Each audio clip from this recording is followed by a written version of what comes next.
Assalamu alaikum viewers. This lecture is based on topics from 143 to 152. जैसा कि हमने 142 topic में वर्क बेस्ड लर्निंग को डिफाइन कर लिया था कि वर्क बेस्ड लर्निंग बेसिकली जो वर्क इन्वायरमेंट में रहते हुए जो आप लर्न कर रहे होंगे वहाँ के environment say that is basically the work based learning, work place environment से आप जो लर्न कर रहे हैं। अब इसकी कुछ करेक्टरिस्टिक्स हैं, ये मैंने हाईलाइट कर दिया। आपने ये 20 से वाले पॉइंट से स्टार्ट कर लेने हैं जो इसकी करेक्टरिस्टिक्स हैं। इट इज लर्नर सेंटर्ड होता है, then incorporates learning contract agreed by the learner in the school to identify outcomes. Basically ये लर्निंग कॉन्ट्रैक्ट जो एग्रीड जिस पर लर्नर या स्कूल एग्रीड होते हैं और to identify any consequences. It is based on that. It involves that. और most important feature इसमें क्या है, focus on how to learn। कि वर्क बेस्ड लर्निंग का मेन फोकस क्या होता है कि लर्न कैसे किया जाए, and experiential nature and relates related to the teachers practice. They call that support. उसके अलावा इसका बेनिफिट क्या है, एक immediate benefit for teacher and they get support from other colleagues and mentors. ये जो टीचर्स हैं वो कोलीग्स और मेंटर से उनको सपोर्टिव पॉइंट मिल रहा होता है। उसके अलावा it blends nicely with evidence based assessment. Evidence based assessment के साथ ये प्रॉपर्ली मिलजुल जाता है। एंड देन बहुत से ऐसे फैक्टर्स हैं जो वर्क बेस्ड लर्निंग को अफेक्ट कर रहे होते हैं। ऐसे कौन कौन से फैक्टर्स हैं, उनमें एक्रीडिटेशन एंड असेसमेंट, और थर्ड है amount off score provided by the employer. Assessment अगर फेयर बेसिस पर होगी तो ऑटोमेटिकली जो असेसमेंट है वो वैलिड होगी, ठीक है। एक्रेडिटेशन उसमें मेक श्योर होगी। Third, amount of support provided by the employer. Employers को जितनी ज्यादा सपोर्ट मिलेगी उतना ही ज्यादा मोटिवेटेड होंगे to perform their duties. Then work based learning part 3। अब बहुत जो फैक्टर्स इन्फ्लुएंस करते हैं वर्क बेस्ड लर्निंग में, उसमें एक most important factor, the biggest factor है, वो है कम्युनिकेशन गैप। कम्युनिकेशन गैप अगर होगा तो वर्क बेस्ड लर्निंग बहुत ज्यादा अफेक्ट होती है। अब कुछ गाइडलाइंस है वर्क बेस्ड लर्निंग को सक्सेसफुल बनाने के लिए। इस वर्क बेस्ड लर्निंग को अगर हम सक्सेसफुल बनाना चाहते हैं तो इसके लिए कुछ गाइडलाइंस है विच शुड बी फॉलोड। इसमें नंबर 1 कि वर्क बेस्ड लर्निंग एक स्ट्रक्चर्ड होना चाहिए, मेजरेबल होना चाहिए और इंक्रीमेंटल हो, कि वो प्रोडक्टिव हो, इंक्रीमेंट की तरफ जाता हो। इंक्रीमेंटल का वर्ड इंक्रीज से निकला है। Then sport is very important, sportive होना चाहिए वहाँ का स्टाफ, और has to be sportive and connected with other activities, और सिर्फ एजुकेशन के साथ ही कनेक्टेड है बल्कि अदर को करिकुलर एक्टिविटीज में इन्वॉल्व होती हूँ। तो वर्क बेस्ड लर्निंग को इनहांस करती है, ये प्रमोट करती है। Then it is highly successful with continuous reflection. The most important thing, continuous reflection अगर की जाए, टीचर रिफ्लेक्ट करेगा अपनी ही रिफ्लेक्टिव प्रैक्टिस को, वो कंटिन्यूसली फॉलो कर रहा होगा, तो ऑटोमेटिकली वर्क बेस्ड लर्निंग उसकी इंक्रीज होगी। इससे आगे रिफ्लेक्शन की डेफिनेशन जस्ट मेंशन की हुई है। अलबत्ता आपने ये वाले पॉइंट्स याद रखने हैं कि कौन कौन से पॉइंट्स हैं जो वर्क बेस्ड लर्निंग को सक्सेसफुल बनाते हैं। Then next one is the introduction to Socratic method. Socratic method क्या है, आपने इसमें एक चीज इंपॉर्टेंट याद रखनी है कि Socratic method is all based upon questioning। जो सोक्रेट था उसका मेन फोकस था कि क्वेश्चनिंग की जो लर्निंग होती है वो क्वेश्चनिंग से ज्यादा प्रोमोट होती है, इनहांस हो रही होती है। इसका मेन गोल क्वेश्चनिंग था, आपने ये याद रखना है। Developing teacher identity through reflective practice useful strategy थी इस सोक्रेटिक मेथड में। अब ये आपने ये इसकी 3 लाइन याद कर लेनी है। Socrates developed this approach to questioning reality based on thorough understanding of skills for questioning and cross-examining evidence in order to arrive at the truth of the situation. And reflective practice can use this approach to help the reflective approach. उसका कहना था कि questioning होगी तो बच्चों के अंदर thinking ability को हम बेसिकली मोटिवेट कर रहे हैं, थिंकिंग एबिलिटी को हम ट्रिगर कर रहे होते हैं। जब वो थिंकिंग एबिलिटी इनहांस होती है तो वो प्रॉब्लम सॉल्विंग की तरफ जाएंगे। तो इसका मेन फोकस प्रॉब्लम सॉल्व नहीं था बल्कि उसका क्वेश्चनिंग था कि क्वेश्चनिंग जब की जाएगी तो क्वेश्चन से क्वेश्चन रेज होता है। अब सोक्रेटिक क्वेश्चंस हैं, उसके 6 स्टेप्स हैं। ये यहाँ पर आपने इंपॉर्टेंट याद है, सोक्रेटिक क्वेश्चंस की बात हो रही है इसमें, सोक्रेटिक क्वेश्चंस, ठीक है। इसके 6 स्टेप्स हैं। कौन कौन से हैं, कौन सा टॉपिक चूज करना चाहिए। नंबर 1, जब टॉपिक चूज हो जाए तो फिर which examples can be find to help us explore the experience. फिर टॉपिक चूज करने के बाद हमें उसका लिटरेचर फाइंड आउट करना है बेसिकली। फिर लिटरेचर क्या कहता है, रिसर्च क्या कहती है। Then which example suits the best और सूट्स द टॉपिक बेस्ट। कौन कौन सी ऐसी एग्जांपल है जो आपके टॉपिक को सूट करेंगे, लिटरेचर में ऐसी कौन सी बातें जो आपके टॉपिक से रिलेवेंट है। Then explain the examples in detail। ये बरबत या रिटर्न फॉर्म भी हो सकती है। देन अंडरलाइंग प्रिंसिपल्स के जो टॉपिक है उसके अंदर वो किस प्रिंसिपल पर बेस कर रहा है। Then how to make broad understanding from a specific question. This is also known as regressive abstraction. तो आपके पास यहाँ से रिग्रेसिव एब्स्ट्रैक्शन की डेफिनेशन भी आ गई कि ब्रॉड अंडरस्टैंडिंग, एक स्पेसिफिक क्वेश्चन से ब्रॉड अंडरस्टैंडिंग कैसे डेवलप की जा सकती है। इसके एक एग्जांपल दे देती हूँ कि अगर मैं कहूँ कि स्पैरो के विंग्स हैं और स्पैरो एक बर्ड है, तो मैं इसे ये जनरलाइज कर सकती हूँ कि तमाम बर्ड्स के विंग्स होते हैं। तो स्पेसिफिक क्वेश्चन से जनरलाइज्ड आइडिया डेवलप किया जा रहा है। तो ये 6 स्टेप्स हैं सोक्रेटिक क्वेश्चनिंग के। नेक्स्ट सोक्रेटिक मेथड की बात हो रही है। जो सोक्रेटिक मेथड है उसके 4 स्टेप्स हैं। ये डिफरेंस आपने याद रखना है। क्वेश्चनिंग के 6 स्टेप्स हैं, जो सोक्रेटिक मेथड है इसके 4 स्टेप्स हैं। ठीक है, सोक्रेटिक मेथड 4 स्टेप्स कौन से हैं ये भी मैंने हाईलाइट किए हुए हैं। Socratic method relies on a systematic way of thinking and questioning. ठीक है, इसका मेन फोकस क्वेश्चनिंग पर था। 4 स्टेप इन दिस प्रोसेस, और इनका ट्रू गोल क्या है? जो इन 4 सोक्रेटिक मेथड के जो 4 स्टेप्स हैं, इनका मेन गोल क्या है? Not on finding the answer, answer find करना इज नॉट द गोल। इनका गोल था कि the process itself engaging in a critical questioning enquiring mode, and when the reflective practitioner engages in Socratic method the individual teacher becomes independent in terms of professionalism. कि वो question से question raise होता है और इसका फिर वो conceptually think कर रहा होता है। 4 स्टेप्स क्या है? नंबर 1 एलिसिटिंग। एलिसिटिंग का मतलब है कोई चीज एक्सपेक्ट आउट करना। तो what do you already think at this point कि कोई चीज ऑलरेडी आपको पता है, उसमें से आप एक्सट्रैक्ट क्या कर रहे हैं। ठीक है, elicit meaning and detail from a learning situation. Then second point is the clarify, कि आपने जो एक्सट्रैक्ट किया है उसको क्लियर करना है, आपने क्लैरिफाई करना है, उसमें कोई डाउट ना रहे, to get a better appreciation of the component which are creating the learning situation. इसमें क्वेश्चन कैसा हो सकता है? What do you mean by X? आपने जो भी एक्सट्रैक्ट आउट किया है उसमें से आप क्लियर करें कि एक्स का क्या मतलब है।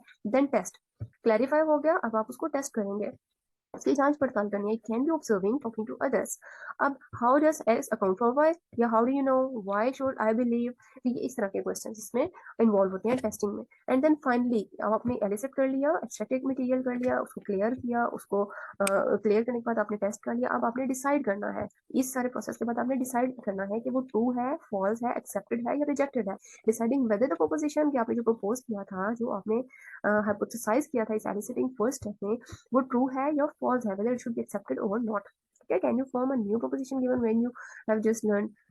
स्टेप्स ऑफ सोक्रेटिक मेथड है क्लोजली एक और इम्पोर्टेंट वर्ड कि जो सोक्रेटिक मेथड है इसके स्टेप्स ब्लूम्स टैक्सोनॉमी के साथ बहुत ज्यादा लिंक करते हैं, उसके साथ बहुत ज्यादा रिलेट करते हैं। सोक्रेटिक मेथड में स्टेजेस ऑफ ब्लूम्स टैक्सोनॉमी क्या है? अब ये इसके आगे ब्लूम्स टैक्सोनॉमी की स्टेजेस बताई हैं और इनको रिलेट किया गया है with 4 steps of the Socratic method. कौन कौन से स्टेजेस है? Remembering, understanding, applying, analysing, evaluating and creating. अब जो रिमेंबरिंग अंडरस्टैंडिंग है, ये थिंकिंग है, जो आपने रिमाइंड कर रहे हैं और अंडरस्टैंड कर रहे हैं। ये फर्स्ट जो सोक्रेटिक मेथड था, अभी हमने ऊपर पढ़ा एलिसिटिंग, ये उसके साथ रिलेट करता है। ये मैंने इस कलम में जो हाईलाइट किया है, सेम इसी कलम में मैंने यहाँ पर हाईलाइट किया, क्योंकि ये दोनों पॉइंट्स यहाँ पर मेंशन है। Listening stage of Socratic method से ये बिलोंग करते हैं ये दोनों पॉइंट्स। देन अप्लाइंग और एनालाइजिंग, ये दोनों जो सोक्रेटिक मेथड है उसमें जो टेस्टिंग है। ठीक है, ये रिमेम्बरिंग जो पॉइंट है सोक्रेटिक मेथड एलिसिटिंग के साथ रिलेट करता है, अंडरस्टैंडिंग क्लैरिफाई के साथ रिलेट करता है। देन अप्लाइंग और analysing belongs to test step of the Socratic method. Then evaluating और क्रिएटिंग, इवैल्यूएट करना और क्रिएट करना, ये जो लास्ट स्टेप है डिसाइड, उसके साथ बिलोंग करता है। ये मैंने नीचे हाईलाइट कर दिया है इन्हीं पॉइंट्स को। अब हम नेक्स्ट 147 टॉपिक, ये कोई खास इंपॉर्टेंट नहीं है, आपने इसको नहीं करना, इसलिए मैंने कर भी कर दिया है।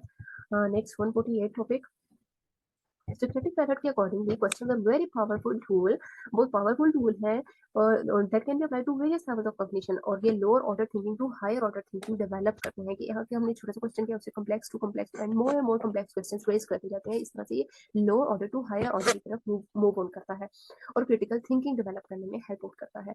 अब वेरियस टाइप्स ऑफ क्वेश्चन हो सकते हैं, इसमें क्वेश्चन ऑफ पर्पस हो सकता है, किस मकसद के लिए क्वेश्चन किया जा रहा है, इन्फॉर्मेशन, क्वेश्चन ऑफ इन्फॉर्मेशन के लिए क्वेश्चन हो सकता है, इंटरप्रेट करने के लिए, assumption के लिए, क्वेश्चन ऑफ इम्प्लीकेशन, कोई चीज हम इम्प्लीकेट कर रहे हैं उसके लिए हो सकता है, question of point of view हो सकता है, रेलेवेंस फोर्स के लिए क्वेश्चन होता है, एक्यूरेसी फाइंड आउट करने के लिए कि हम एक्यूरेसी ऑफ द डेटा के लिए भी कोई क्वेश्चन कर सकते हैं, प्रिसीजन, क्वेश्चन ऑफ प्रिसीजन हो सकता है, if possible basically that calculated with details and be specific. Precise information के लिए हम क्वेश्चन कर सकते हैं, means to be accurate basically. Question of consistency, consistency का मतलब है कि जो आपके पास इंफॉर्मेशन है वो वैलिड है, ऑथेंटिक है, कंसिस्टेंट है कि नहीं। देन क्वेश्चन ऑफ लॉजिक, आप रीजनिंग की बेस पर क्वेश्चन कर सकते हैं कि जो आपके पास मटेरियल है उसकी रीजन क्या है, what's the logic, what's the reason behind this. तो ये तमाम क्वेश्चन इस तरह के हो सकते हैं for the question in Socratic method. Question for each type in Socratic method. अब इसमें क्या है, 3 टाइप्स के क्वेश्चंस हैं which are basically most oftenly used to develop thinking from lower to higher order. अब वो 3 किस्म के कौन से क्वेश्चन? एक्सप्लेनेटरी क्वेश्चन हो सकते हैं, स्पॉन्टेनियस हो सकते हैं, फोकस्ड हो सकते हैं। एक्सप्लोरेटरी में एक्सप्लेनेटरी आंसर होंगे, ठीक है, एक्सप्लोर करने वाले। देन स्पॉन्टेनियस में, वो स्पॉन्टेनियस का मतलब कि response to a particular situation और क्वेश्चन के, जैसे क्वेश्चन किया आपका फौरन रिस्पॉन्स जो होगा वो स्पॉन्टेनियस क्वेश्चन कहलाएगा, ऐसा क्वेश्चन जिसका रिस्पॉन्स स्पॉन्टेनियसली आप करेंगे। फोकस क्या होगा, ये एक स्पेसिफिक पॉइंट पर फोकस्ड होगा, help us narrow the discussion from a broad topic and get more clarity moving from broader ideas to specific. ये फोकस कर रहा है ब्रॉडर आइडिया से नैरो टॉपिक, भी हम इसको बोल सकते हैं कि स्पेसिफिक आइडिया से प्रूव करता है। देन ये इंपॉर्टेंट है कि एक निमोनिक यहाँ पर यूज की गई है, paper clip, to understand these type of question which we have discussed already in our topics. Paper clip is basically mnemonic, जो कि यहाँ पे यूज की गई है। पेपर क्लिप क्या है, प्रिसीजन क्वेश्चंस। तो प्रिसीजन क्वेश्चंस, या P for precision questions, can you be more specific, कि आप स्पेसिफाई कर रहे होते हैं चीजों को, प्रीसाइजली देख रहे हैं।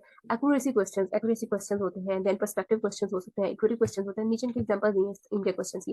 रेलेवेंस क्वेश्चन के भी रिलेट कर रहे होंगे एक चीज को दूसरी चीज के साथ। कम्प्लेक्सिटी क्वेश्चंस हो सकते हैं, लॉजिकल क्वेश्चन, इंपॉर्टेंट क्वेश्चंस हो सकते हैं, इंपॉर्टेंस।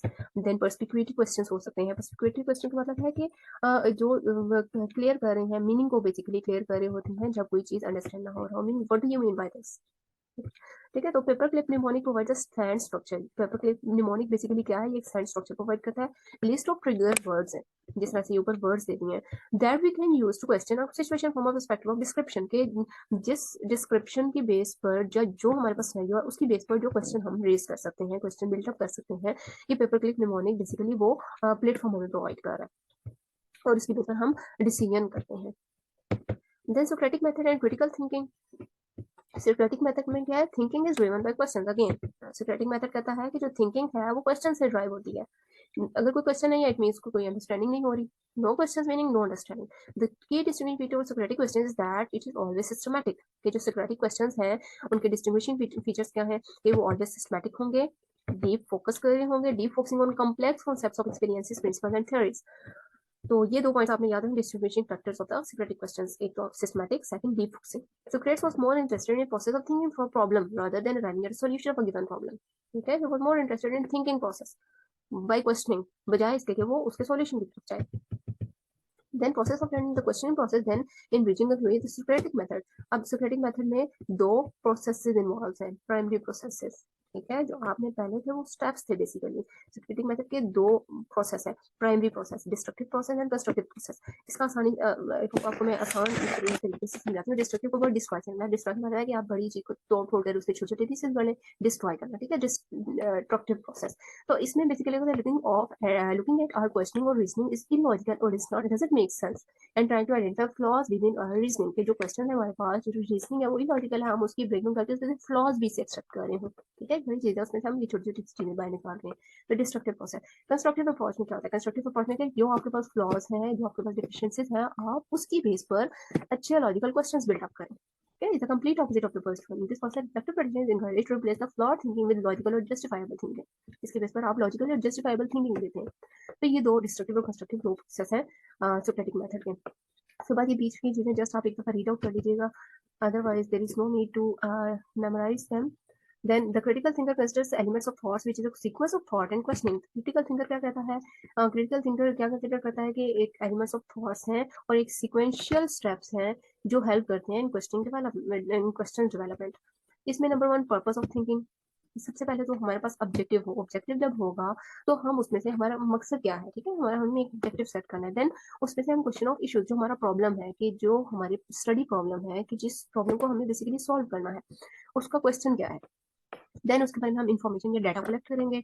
डाटा कलेक्ट करने के बाद हम उसको एनालिसिस करेंगे, उसको इंटरप्रेट करेंगे, इन्फ्रेंस, उसमें से हम सॉल्यूशन एक्सट्रैक्ट करेंगे। उसके जब वो सॉल्यूशन हमारे पास आएंगे, हम उसकी बेस पर कॉन्सेप्ट्स डेवलप करते हैं, एजम्पशंस डेवलप करते हैं, हम थ्योरी देते हैं और पॉइंट्स ऑफ व्यूज अपने जो है शेयर करते हैं। Then critical thinking and Socratic method share very common goals and are essential in the questioning process. The critical thinking और Socratic methods दोनों common goals शेयर कर रहे होते हैं। ये फॉर जो MCQs। Next, how to be reflective. Reflective होने के लिए क्या चीजें जरूरी हैं। अब 4 अप्रोचेस हैं जो हेल्प आउट करती हैं to be a reflective practitioner, ठीक है। How to be a reflective practitioner कैसे बना जा सकता है। 4 अप्रोचेस हैं to be that can help a practitioner to develop better reflective skills. Number 1, feedback. आप स्टूडेंट से फीडबैक लें, उनसे उनकी राय जानें कि वो आपके बारे में क्या सोचते हैं, जो आप उनको डिलीवर कर रहे हैं, जो आप उनको नॉलेज कन्वे कर रहे हैं, वो उनको अंडरस्टैंड हो रहा है या नहीं हो रहा है, या वो उसमें इंप्रूवमेंट कैसे चाहते हैं। देखिए, feedback is the most important thing, most important approach which helps to effectively follow the reflective practice. Second participant observer, ये जो पार्टिसिपेंट है वो ऑब्जर्व क्या कर रहे हैं, आप पार्टिसिपेंट ऑब्जर्वर आप सेल्फ भी ऑब्जर्व कर सकते हैं। देन एम्पैथी और रिफ्लेक्टिव जर्नल मैंने वन बाय वन ये नीचे हाईलाइट भी किया है। Feedback is the central to the process of reflection, most efficient approach is the feedback basically. Second, participant observer approach is here. It means looking at things from others' point of view. कि आप चीजों की तरह दूसरों के point of view की दूसरों की नजर से चीजों को देखें कि वो किस तरह से चीजों को देखते हैं, अंडरस्टैंड करते हैं, और फिर आप उसको खुद अंडरस्टैंड करके उनके अकॉर्डिंगली उनको समझाएं। So participant observer approach is another factor, is another approach to be a reflective practitioner. Then empathy. Empathy का मतलब है to see, hear and feel what the other person is experiencing. कि दूसरे लोग क्या फील करते हैं, क्या एक्सपीरियंस कर रहे हैं, उनकी फीलिंग्स क्या है, उनको नो हाउ करना is empathy. Then keeping a journal, कि आप अपने जो एक्सपीरियंस है उनका एक रिकॉर्ड रखें, फिर उनको गो थ्रू करें। ये रिफ्लेक्टिव प्रैक्टिस में इन्वॉल्व है। है। तो ये 4 अप्रोचेज है। फीडबैक आप किस तरह से वर्बल हो सकता है, रिटन हो सकता है, आप पेजेस में कोई क्वेश्चंस लिखकर स्टूडेंट्स को में डिस्ट्रीब्यूट कर रहे हैं, वो आपको फीडबैक देंगे। तो ये फीडबैक के डिफरेंट फॉर्म डिफरेंट वेज हैं जो इस सारे पैराग्राफ में बताए हैं। उसके अलावा participant observer approach, empathy and keeping the journal, ये 4 अप्रोचेज हैं to become a better reflective practitioner. Then who can we reflect with, कि हमें किसके साथ अपना जो रिफ्लेक्टिव प्रैक्टिशनर या रिफ्लेक्टिव एक्सपीरियंस है वो किसके साथ शेयर करना चाहिए। तो ये किसके साथ हो सकता है, तो ये पर्सनल भी हो सकता है कि हम अपनी हद तक रखें, अपने आप से ही जस्ट शेयर करें, अपने आप की जो पर्सनैलिटी है उसको ग्रूम अप करें, उसको इम्प्रूव करें। तो ये it can be personal and second it can be share with colleagues. तो ये 2 किस्म का हो सकता है। टाइप्स ऑफ रिफ्लेक्शन है बेसिकली फॉर रिफ्लेक्टिव प्रैक्टिशनर, कि पर्सनल रिफ्लेक्शन भी हो सकती है और पर्सनली अपनी हद तक भी रखा जा सकता है, और सेकंड ये कोलीग्स के साथ भी शेयर किया जा सकता है। शेयर रिफ्लेक्शन में क्या है, share reflection very valuable specially it is with other professional, it is always good to share feedback with others, कि फीडबैक को दूसरों के साथ भी शेयर किया ताकि उनकी भी जो एक्सपीरियंस है, एक्सपर्टीज है, वो इंक्रीज करें। There are a number of approaches available to facilitate shared reflection. A very efficient approach क्या है, is to engage in dialogue and debate, कि आप dialogue करें, debate करें, discussion करें टॉपिक पर। तो इस तरह से आप जो shared reflection है वो ज़्यादा effective होगी। Then reflecting with other with students families. तो basically आपने याद रखना है types of reflection 2 ही है, it can be personal and it can be shared with colleagues. Share colleagues के साथ में क्या शेयर रिफ्लेक्शन है, शेयर रिफ्लेक्शन में आप रिफ्लेक्टिंग विद स्टूडेंट्स फैमिलीज के साथ भी रिफ्लेक्ट कर सकते हैं, कि मतलब आप पेरेंट्स का डिस्कस करें, उनके बच्चों का स्किल, उनका कैलिबर, उनके जो उनकी रेपुटेशन है, उनकी प्रोग्रेस है, वो उनके पेरेंट्स के साथ शेयर करेंगे। पेरेंट्स इटसेल्फ भी उन पर नजर रखेंगे और वो आपको भी फीडबैक दे सकते हैं कि बच्चा घर में आकर आपके बारे में क्या कहता है, कि उसको समझ आ रहा है या नहीं आ रहा। तो ये भी हेल्प आउट करता है कि हमें जो रिफ्लेक्टिव रिफ्लेक्शन है वो किसके साथ शेयर करनी चाहिए। पर्सनल हो सकता है या अदर्स के साथ, कुलीग्स के साथ भी शेयर किया जा सकता है। कुलीग्स के अलावा हम स्टूडेंट की फैमिली के साथ भी उसको शेयर कर सकते हैं। There are good way for reflection in classroom after asking question can be displaying और डॉक्यूमेंटिंग चिल्ड्रंस वर्क, कि हम जो बच्चों ने काम किया है हम वो डिस्प्ले करें, क्लास में शो करें, और इससे उनको जो उन्होंने काम किया है वो उसकी अक्कासी कर सकते हैं। तो ये हमारा 152 लेक्चर तक कंप्लीट हो गया है। इंशाल्लाह नेक्स्ट लेक्चर 153 टू 162 होगा। मैं 10 टॉपिक्स आपको करवा रही हूँ, जितना मिनिमम टाइम में हो सकता है मैं कोशिश करती हूँ कि कम से कम टाइम हो। अलबत्ता मैं अपनी पूरी कोशिश कर रही हूँ कि आपको टॉपिक्स अंडरस्टैंड हो। इसलिए आप सबसे रिक्वेस्ट है काइंडली सब्सक्राइब करें, चैनल को लाइक करें, शेयर करें। कोई क्वेश्चन हो तो आप ज़रूर कमेंट में शेयर कर सकते हैं। तो मिलते हैं अपने नेक्स्ट लेक्चर में। थैंक यू सो मच, तब तक के लिए अल्लाह हाफिज़।